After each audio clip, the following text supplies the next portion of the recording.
दोस्तों, स्वागत है आपका मेरे YouTube चैनल इंग्लिश बाबू पर। और आज मैं फिर हाजिर हूँ आपके साथ एक नई स्टोरी लेकर। और दोस्तों, आज जो स्टोरी मैं आपके लिए लेकर आया हूँ ये एक शॉर्ट मॉरल स्टोरी है। बहुत ही सुंदर कहानी है, सुनकर आपको बहुत मज़ा आएगा।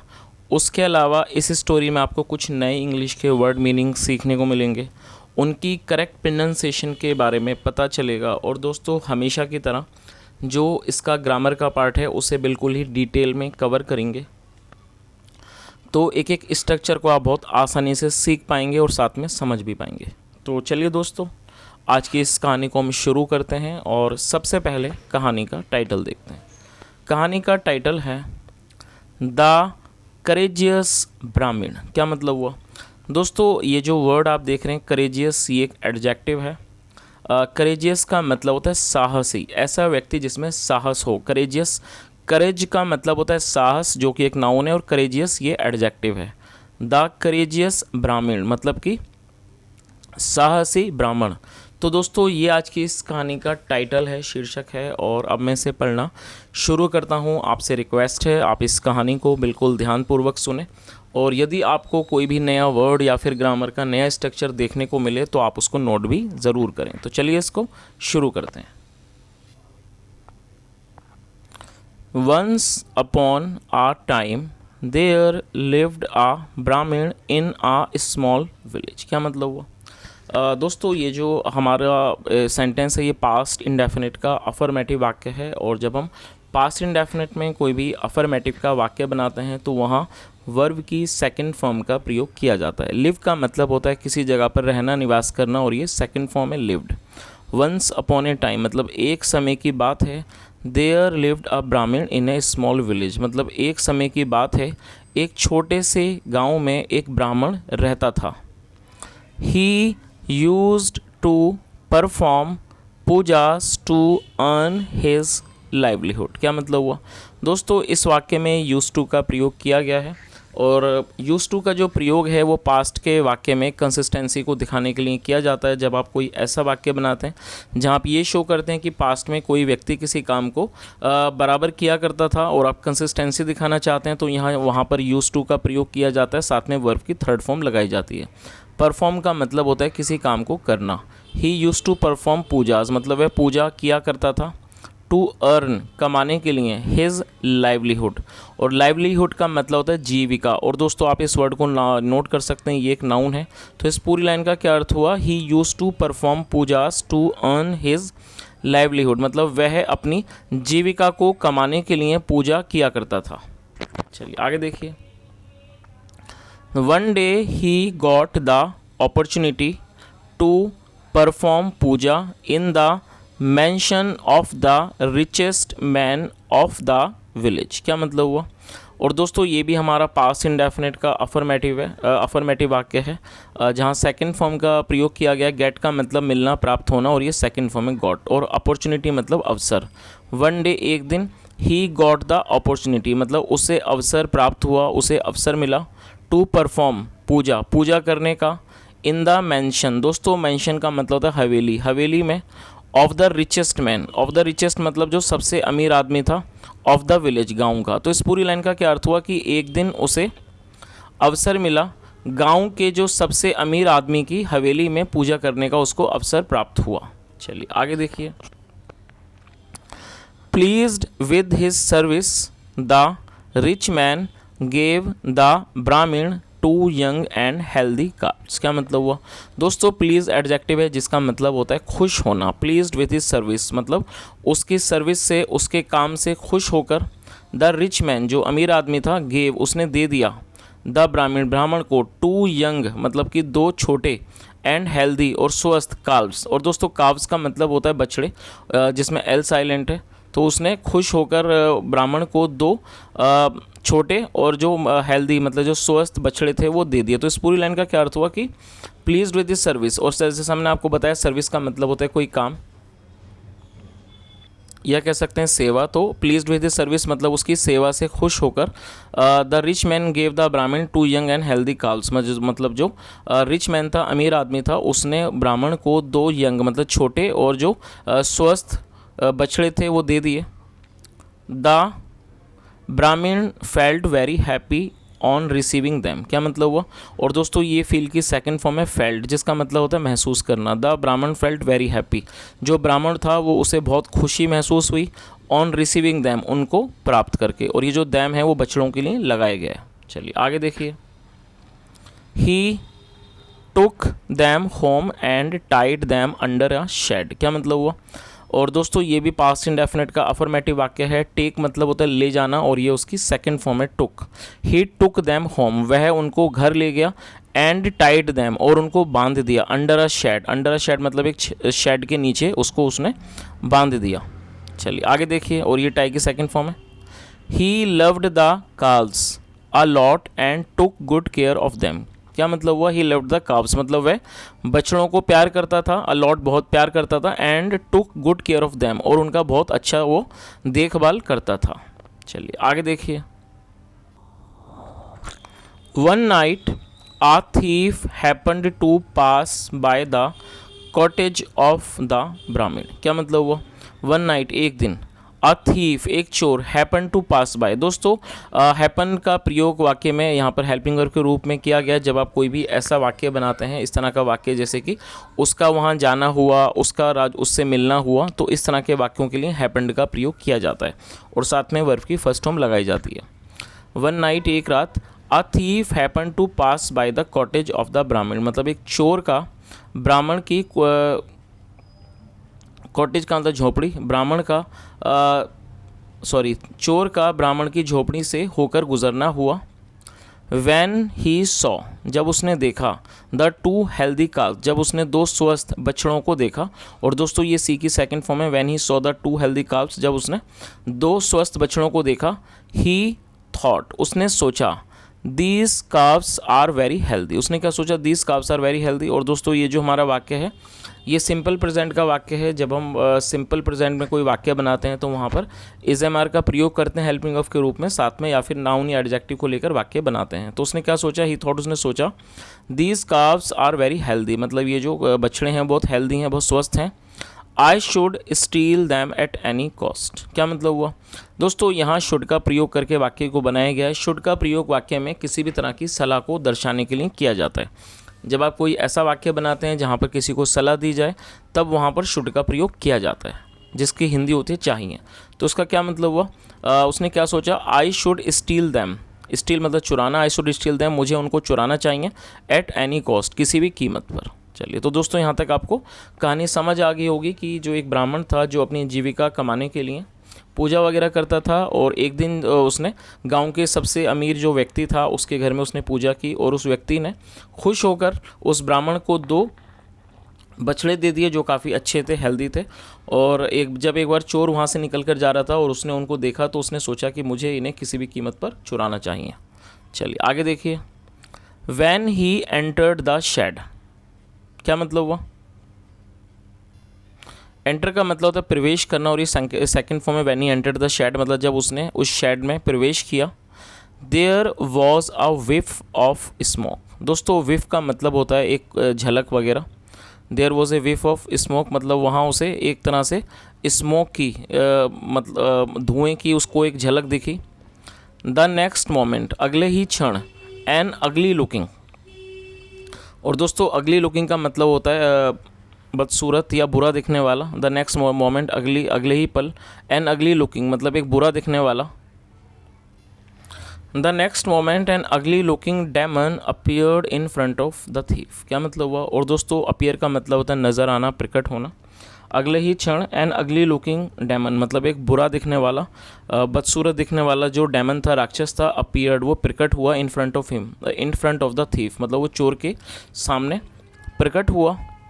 The thief got badly scared, क्या मतलब हुआ।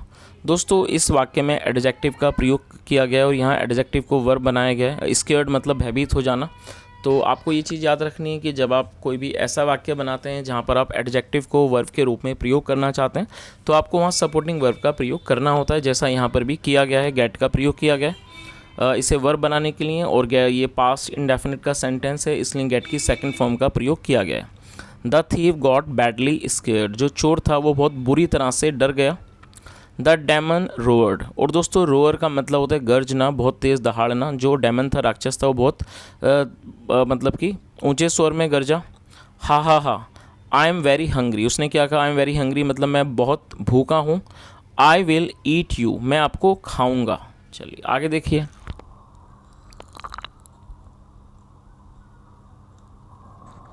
The thief trembled with fright. और दोस्तों ट्रेम्बल का मतलब होता है थर थराना, काँपना। जो चोर था ट्रेम्बल्ड विद फ्राइट, और फ्राइट मतलब भय, वो डर से काँप गया, मतलब डर से वो थरथराने लगा, काँपने लगा। He said to the demon, उसने राक्षस से कहा, प्लीज़ डोंट ईट मी। क्या मतलब हुआ प्लीज़ डोंट ईट मी? मतलब कृपया मुझे मत खाइए। I am a poor thief. उसने क्या कहा कि I am a poor thief, मतलब मैं गरीब चोर हूँ। You can eat the fat Brahmin. और फैट मतलब मोटा। उसने क्या कहा? You can eat the fat Brahmin, आप मोटे ब्राह्मण को खा सकते हो। ही इज़ वेरी टेस्टी, वो बहुत स्वादिष्ट। He is very tasty also, और ऑल्सो का मतलब भी। He is very tasty also, वह बहुत स्वादिष्ट भी है। Let me take the cows and leave. क्या मतलब हुआ दोस्तों? यहाँ इस वाक्य में लेट का प्रयोग किया गया है, और आपको इस तरह के सेंटेंसेस बहुत कम देखने को मिलते हैं। लेट का प्रयोग वाक्यों में जब किया जाता है जब हम किसी वाक्य में ये दर्शाना चाहते हैं कि जब किसी वाक्य में किसी क्रिया को होने देना या नहीं होने देने के बारे में बात हो, तो वहाँ पर लेट का प्रयोग किया जाता है हेल्पिंग वर्ब के रूप में। तो उसने क्या कहा? लेट मी टेक, और टेक मतलब ले जाना। Let me take the cows मतलब मुझे बछड़ों को ले जाने दो, एंड लीव और मुझे जाने दो। चलिए आगे देखिए। ओके ठीक है, सेट द डेमन, राक्षस ने कहा। बट वेट फॉर मी, लेकिन मेरा इंतज़ार करो। First I will go and eat the ब्राह्मण। उसने क्या कहा? First I will go and eat the Brahmin मतलब पहले मैं जाऊंगा और ब्राह्मण को खाऊंगा। अदरवाइज वरना, द काव्स, अदरवाइज जो काव्स हैं बछड़े हैं, में, अदरवाइज द काव्स में वेक हिम अप मतलब कि वरना जो बछड़े हैं वो उसको जगा देंगे। और आप नोट कर सकते हैं, वेकअप का मतलब जगाना और जगना होता है। वेक हिम अप उसे जगा सकते हैं। नो नहीं, please let me take the cows और एल्स द ब्राह्मण में वेकअप एंड कैच मी। क्या मतलब हुआ? तो उसने क्या कहा? नहीं, please let me take the cows मतलब कृपया मुझे बछड़ों को ले जाने दो, और एल्स वरना द ब्राह्मण में वेकअप। और दोस्तों मे का प्रयोग वाक्य में डाउट के लिए दिखाया जा शो करने के लिए मे का यूज़ किया जाता है, जिसका मतलब होता है शायद। तो उसने क्या कहा? और द एल्स वरना द ब्राह्मण में वेकअप, कि शायद जो ब्राह्मण है वो जग जाएगा, एंड कैच मी और मुझे पकड़ लेगा। तो इस पूरी लाइन का क्या अर्थ हुआ? उसने क्या कहा कि कृपया मुझे, please let me take the cows मतलब कि कृपया मुझे बछड़ों को ले जाने दीजिए, वरना जो ब्राह्मण है वो शायद जग जाएगा, एंड कैच मी और वो मुझे पकड़ लेगा। सेड द थीफ, चोर ने कहा। Soon an argument arose between the two. क्या मतलब हुआ? और दोस्तों ये अराइज की सेकंड फॉर्म है, अरोज जिसका मतलब है उठना, पैदा हो जाना। सून जल्दी ही, एन आर्गूमेंट जो एक बहस थी, अरोज बिटवीन द टू वो उन दोनों के बीच में शुरू हो गई, मतलब उन दोनों के बीच में एक बहस शुरू हो गई। The loud voices woke up the ब्राह्मण। लाउड का मतलब होता है कि ज़ोर की, जोरदार या भारी आवाज़। द लाउड वॉइसेस जो मतलब कि ये जो ज़ोर की जो आवाज़ें थीं, वॉक द ब्राह्मण, वॉक अप द ब्राह्मण, उन्होंने ब्राह्मण को जगा दिया। चलिए आगे देखिए।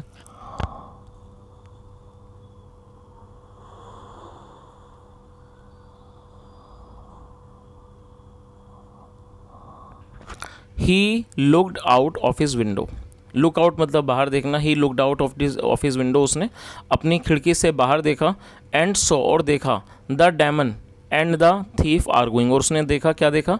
The demon and the thief are going. उसने देखा कि जो डेमन है राक्षस है और जो चोर है थीफ आर गोइंग वो बहस कर रहे हैं। He at once understood what might have happened. क्या मतलब हुआ? और दोस्तों एट वंस का मतलब होता है तुरंत, आप इस वर्ड को नोट कर सकते हैं। ही एट वंस अंडरस्टूड मतलब वो तुरंत समझ गया। वॉट माइट हैव हैपन्ड कि क्या हुआ होगा, वह इस बात को तुरंत समझ गया। He prayed to God to save him. और प्रे का मतलब होता है प्रार्थना करना। He prayed to God to save him, उसने ईश्वर से प्रार्थना की, टू सेव हिम अपने आप को बचाने के लिए। चलिए आगे देखिए।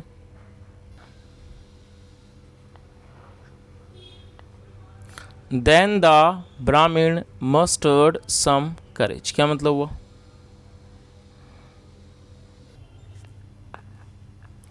देन द ब्राह्मण मस्टर्ड सम करेज। क्या मतलब हुआ? और दोस्तों करेज एक नाउन है, आप इसे नोट कर सकते हैं। करेज का मतलब होता है साहस। चलिए इसका मतलब देखते हैं। देन मतलब फिर, द ब्राह्मण मस्टर्ड सम करेज। दोस्तों ये जो वर्ड है शायद आपने इसको पहले भी सुना होगा। एक वर्ड है मस्टर्ड, मतलब कि सरसों, लेकिन यहाँ देखने वाली बात यह है कि जो उसकी स्पेलिंग है वो थोड़ी सी अलग होती है। मस्टर्ड की स्पेलिंग होती है MUSTARD। तो आप इस चीज़ को नोट करें और आपको कोई भी कन्फ्यूज़न नहीं होनी चाहिए, क्योंकि वो जो वर्ड है दोनों की जो प्रोनाउंसिएशन है, जो उच्चारण है, वो तो लगभग सेम है, लेकिन दोनों की जो स्पेलिंग है वो अलग है और दोनों की मीनिंग भी अलग है। MUSTARD, मस्टर्ड का मतलब होता है सरसों, जिसका हम तेल वगैरह यूज़ करते हैं, जिसे हम मस्टर्ड ऑयल कहते हैं। यहाँ भी सेम प्रोनाउंसिएशन है, लेकिन स्पेलिंग में थोड़ा फ़र्क है और जो मीनिंग है वो भी अलग है। तो आप इस वर्ड को नोट कर लीजिए। MUSTER, ये फर्स्ट फॉर्म है। MUSTR मस्टर का मतलब होता है जुटाना, और ये सेकंड फॉर्म है यहाँ पर, क्योंकि ये पास्ट इंडेफिनिट का अफर्मेटिव वाक्य है, तो यहाँ सेकंड फॉर्म का प्रयोग किया गया है। तो यहाँ MUSTR मतलब मस्टर, मतलब कि जुटाना, और ये सेकंड फॉर्म है मस्टर्ड। तो इस पूरी लाइन का क्या अर्थ हुआ? देन फिर द ब्राह्मण मस्टर्ड सम करेज, मतलब फिर ब्राह्मण ने थोड़ी हिम्मत या थोड़ा साहस जुटाया। चलिए आगे देखिए। He took some holy water in his palm. Palm मतलब हथेली, और ये दोस्तों टेक की सेकंड फॉर्म है। टेक मतलब लेना और टुक मतलब लिया। He took some holy water in his palm, मतलब उसने अपनी हथेली पर थोड़ा पवित्र जल लिया। होली वाटर मतलब पवित्र जल को लिया। एंड थ्रू इट, और ये थ्रो की सेकंड फॉर्म है। थ्रो मतलब फेंकना। एंड थ्रू इट, और उसे फेंका। ऑन द डेमन, राक्षस पर फेंका। The demon vanished from there, और दोस्तों वैनिश का मतलब होता है गायब हो जाना, अचानक, और ये सेकंड फॉर्म में वैनिश्ड, आप इसे नोट कर सकते हैं। The demon vanished from there, जो डेमन था, राक्षस था, वो वहाँ से गायब हो गया। देन फिर द ब्राह्मण टुक आ स्टाउट स्टिक, फिर, और दोस्तों स्टाउट होता है मजबूत। देन द ब्राह्मण टुक आ स्टाउट स्टिक, फिर ब्राह्मण ने एक मजबूत एक लाठी ली। And ran after the thief, और दोस्तों रन आफ्टर का मतलब होता है पीछे भागना। And ran after the thief, और वो चोर के पीछे भागा। The thief ran away to save his life, और दोस्तों ये भी हमारा पास्ट इंडेफिनिट का अफर्मेटिव सेंटेंस है। ये रन की सेकंड फॉर्म में आप नोट कर सकते हैं, RAN। The thief ran away to save his life, मतलब जो चोर था वो भाग खड़ा हुआ। टू सेव हिज लाइफ, वह अपने जीवन को बचाने के लिए भाग गया। 10 इस प्रकार द ब्राह्मण, जो ब्राह्मण था, saved both his and his carbs life. तो उसने क्या मतलब हुआ? 10 इस प्रकार द ब्राह्मण सेव्ड, ब्राह्मण जो था उसने बचा लिया, बोथ दोनों को, हिज मतलब अपने, एंड हिज काफ्स लाइफ, और अपने बछड़ों के जीवन को उसने बचा लिया। चलिए दोस्तों अब इस कहानी का जो मॉरल है वो भी एक बार देख लेते हैं। इसका क्या मॉरल है? One should be courageous. क्या मतलब हुआ दोस्तों? करेजियस ये ऑलरेडी मैं आपको बता चुका हूँ ऊपर। करेजियस एक एडजेक्टिव है जिसका मतलब होता है साहसी। वन शुड बी करेजियस मतलब कि हमें साहसी होना चाहिए। चलिए तो दोस्तों ये आज की एक छोटी सी कहानी थी, और मैं उम्मीद करता हूँ कहानी आपको अच्छी लगी होगी। और यदि मेरा पढ़ाने का प्रयास भी आपको अच्छा लगा हो तो आपसे रिक्वेस्ट है, आप वीडियो को लाइक करें, शेयर करें, चैनल को सब्सक्राइब करें। सुझाव के लिए कमेंट करके ज़रूर बताएं। सुनने के लिए thank you so much. Have a nice day and bye.